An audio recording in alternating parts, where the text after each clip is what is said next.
Tu peux être tenu de verser des cotisations sociales qui ne sont pas les tiennes, voire être condamné pénalement si tu fais cette erreur grave. Pour illustrer ce propos, voici une petite histoire. Tu es un jeune entrepreneur, tu as souvent galéré, tu étais seul à faire ton boulot. Un beau jour, la chance te sourit.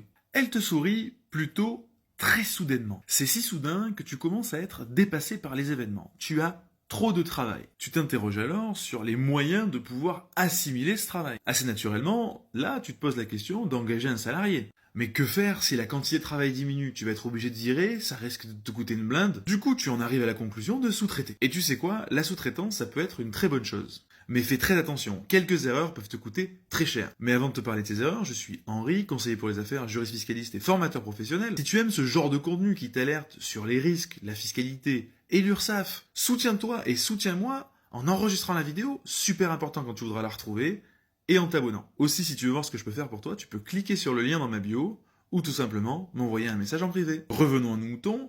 Quelle est cette erreur qui peut te flinguer? Lorsque tu sous-traites un contrat dont le montant est supérieur à 5 000 € hors taxe, tu as l'obligation de demander à ton sous-traitant une attestation de vigilance, et ça, tu dois lui demander tous les 6 mois jusqu'à la fin du contrat. Si tu fais pas ça et que ton sous-traitant recourt par exemple au travail dissimulé, tu vas risquer très gros puisque tu vas être solidairement responsable de l'intégralité des cotisations sociales qu'il aurait dû payer si le travail n'était pas dissimulé. Pire encore, pénalement, tu es susceptible d'être complice de cela. Enfin, si tes salariés ont des exonérations de cotisations pour X ou Y raison, tu perds ce droit aux exonérations. Ça peut te coûter excessivement cher. Est-ce que tu penses que c'est normal? Dis-le moi dans les commentaires.